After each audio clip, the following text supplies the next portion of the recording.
Nikki Haley was the one who finished in third place. Mm-hmm. Now, Nikki Haley is one of these candidates that I think was the one most people were taking serious.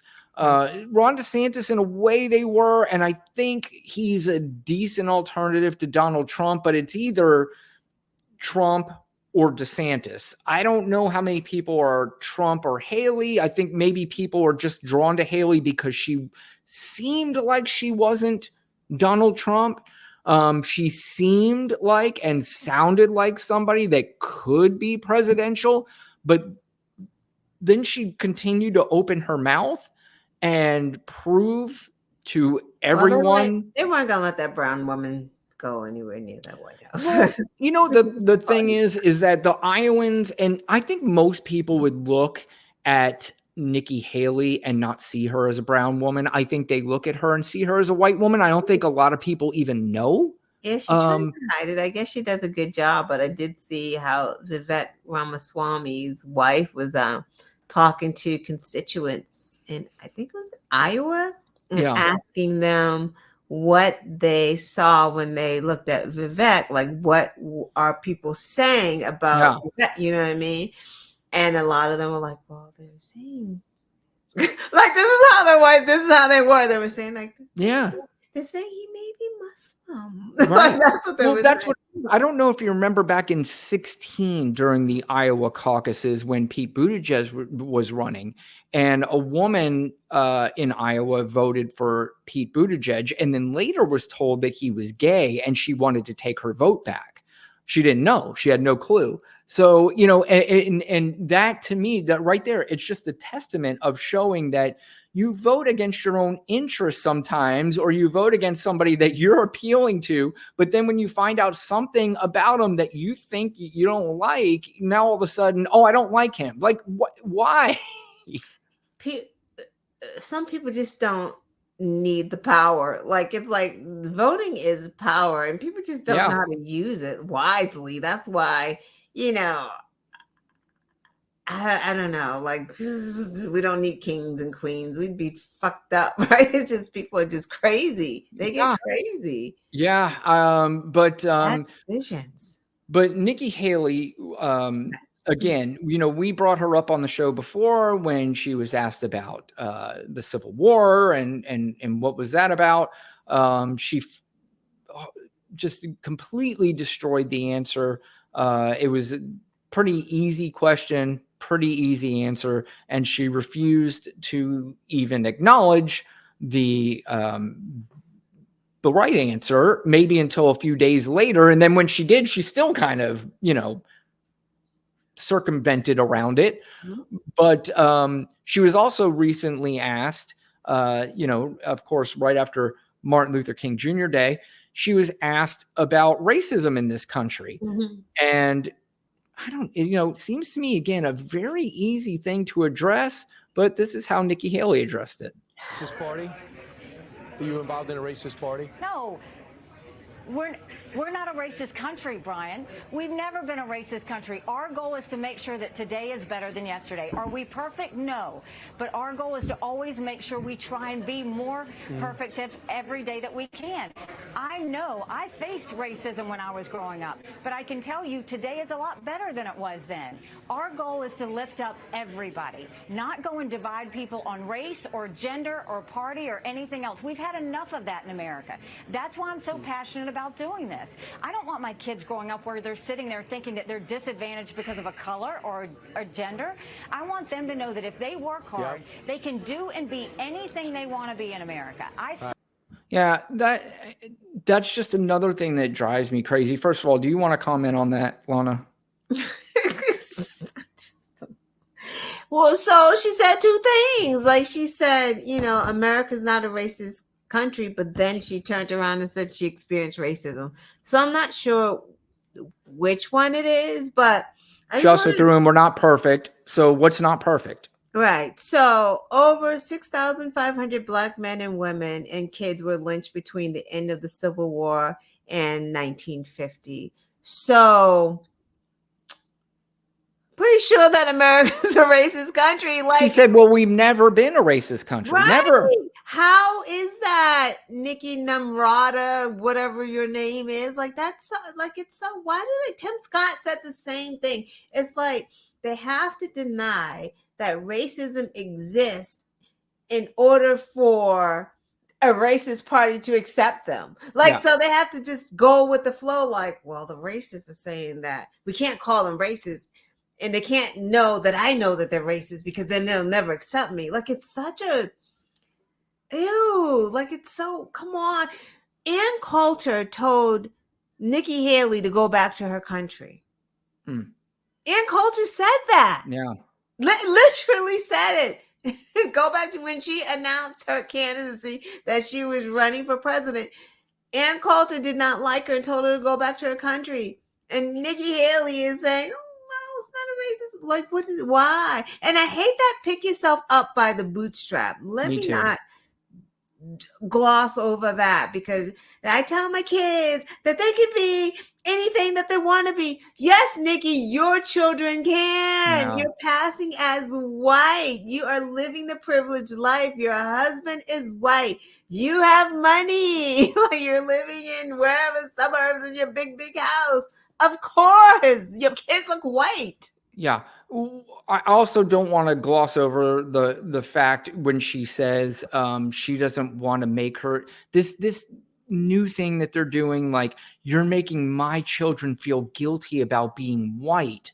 I'm like, no, nobody's doing that. That's not the point of this thing. First of all, if your child is feeling guilty about being white, that's because you're teaching them that. That's not the idea behind this. This is not, it's just basically saying, look, if you want to understand why there might be some, I don't know, feeling from the Black community sometimes about this country, these are the reasons why. And if we can get you to understand these reasons, then maybe we can take these further steps. And to me, that's what it's all about. That's why it's this, for me, that easy. I can listen to somebody of color and say, and again, Lana, you've talked about this. We've talked about this. Lana doesn't speak for every single person in the Black community. You can find somebody that's completely opposite in the Black community as Lana is. Yeah.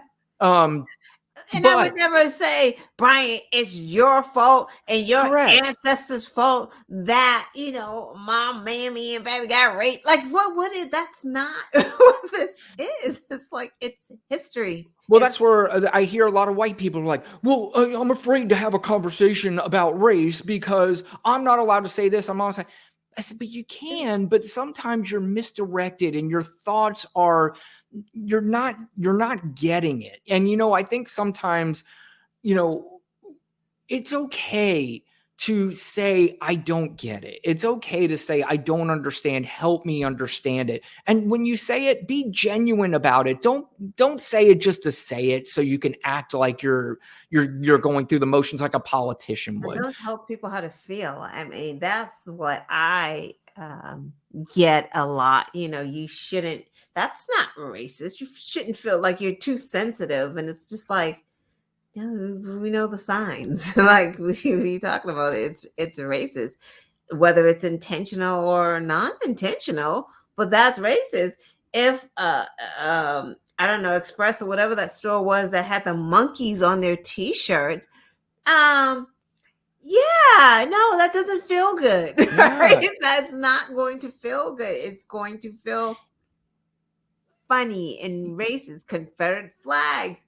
No, we're not going to like them. Why would we, when the Confederate soldiers were out here raping Black women, men, and children, like, and wanted slavery? Like, why would anyone be okay with that? Like, that's not being sensitive.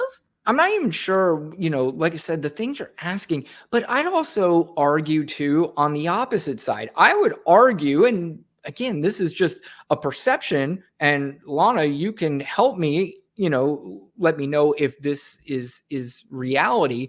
But on the opposite side, it almost feels like the Black community would feel more, hesitant to say anything because they're in the minority and they don't want to be talked down. And sometimes the Black community is talked down, and it's just like, oh, you're throwing that race card in, you're throwing this in, you're just like, you know what, fuck it. I don't even want to go through this shit anymore. I mean, I'm just trying to express myself.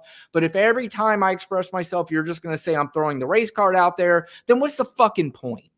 Right. And you're absolutely right, because what the white community doesn't realize and understand is because white has always been the default, the Black community has always had to assimilate into what y'all got going on, how you talk, how you want to be at work. Like, we've always had to, like, go to work, be a certain way, act a certain way, wear your hair a certain way. Like, it was all of how the white community did it. So now, we're in 2024. The Black community is like, you know what? No, we need our own identity. We're breaking free of that. We're going to dress the way we want to dress. We're going to wear the colors from our countries that we want to wear. We're going to wear our hair naturally. We're not going to be straightening our hair out, trying to have it slick and whatever. Like, we're not doing that anymore. And that's what's making them crazy, right? Because now we're just like, we're talking about Black, our Blackness, our Black history, our Black books. We want this. They don't like that. That's what's driving them crazy, because before we were quiet. Well, they think they think you're shoving it in their face the same way maybe some religious people are telling us how we should be living our lives based on, a fictional book. But you're right. I mean, and I try to assimilate it sometimes with white people. It's not, it will never be the same comparison, because white people have never gone through what Black people have gone through. But, you just kind of maybe put it in a little box where they can understand. I'd say, just imagine starting a new job or new school and you feel like the outsider and everybody there's clicking and they're all, having a good time, and you're feeling a little bit on the outside and you're trying to assimilate. And so I do it at work, because at this point, like right now, there's a couple of Black people who have come through the job, but right now I'm the only Black woman. I'm the only Black person. Yeah. So, like, the legal assistants, and then, which is really weird because I have an office, right? So I'm the paralegal and they're the legal assistants, so they don't have one. So that's kind of weird for them and the way they deal with me. But then when we have like work outings, talking to them is very hard. I can't. Middle-aged white women are on some whole different, the things that they worry about. Oh my God, Bobby's gonna cook lasagna is not what I'm worried about. I'm worried about my son being pulled over by the police. Like, we don't have the same worries, but I'm the one who has to assimilate and start talking about the things that they talk about. They never. I'm on a text message group. I don't know why I'm on there with these people right now. I don't know how we did this for some reason, but the movies and everything they talk about, I'm just like, it's not well, and look, there's a couple different ways to look at it. I mean, the alternative is they can leave you out of their, text message group. Maybe you want to be, but I'm just saying it's right. That's me assimilating and not pulling myself out and just being separate, right? I'm trying to. Or is it, and let me ask you this though, is it possible that they see you as one of them? I mean, of course they do, but that goes back to not seeing me, right? Like, because I'm not one of you. Yeah. Right. And it's not all of them, because the guy, Mike, in the mailroom is cool as hell. He loves the old Negro League. Like, he studies that kind of stuff. So is he a white male? He's a white man. Yeah. But he gets it. And his girlfriend's a school teacher, right? In the city. Yeah. So they're different, and he gets it. And it's so funny when the Black intern left, he comes into my office. He goes, we're the only black people here now. Like, because he gets it, right? That's the joke, because he knows that's probably what I'm thinking. So he's cool like that. But no, they don't. Yeah, they see me as one of them, but I'm not one of them. So you can't see me as one of you. Like, it's different. And again, that's the kind of, these. You got to see color. You got to see my color. And you said it last week. I mean, when you had the guy on there saying, I don't see color, I can't remember the clip we played, but you were like, well, that's stupid. Of course you see color. I mean, everybody sees differently. They see color. They see how you look. Everybody sees everything, and everybody's always being judged, no matter what. But some people are being judged maybe a little bit more harshly than others. And I would imagine that is something that the Black community has had to go through for really the history of this country. And anybody that says that they don't go through it still today, I would argue that can't be. That's crazy. It's crazy. If she was a little darker and she walked into a store, they would watch her. Yeah. They would. That's why she's lightening her skin. She knows. Yeah. She's never going to say it because she's getting so close. Look how close she's getting to hang with the good old boys. Yeah. Nikki Haley is never going back to Nimrata or whatever her name is ever. Right. Never will. Right. Yeah, well, this is the kind of intellectual discussion you get on Black and White with Brian Rundle and Lana Quest. So please like and subscribe. I want to play one more clip of Nikki Haley. Kamala too, because she's married to a white man, but Kamala, all of her it comes out. Her Asian, Black, she's who she is. She's not hiding it. I listen, I've talked to white people, and when I talk to them about voting for Biden, they're like, I can't do it. I'd say, why? They say, I don't know if I trust Kamala Harris. I'm like, what are you talking about? You don't. Is that weird? Trusted and not to do what? I don't know. I didn't even. They don't even know her background, her education. Conversation was not worth continuing, but. What are you talking about? But I have one more clip from Nikki Haley. She was asked another very easy question, this time as a woman, and how she would feel. Or first of all, let's listen to the clip and we'll talk about it. Okay. Woman in this race.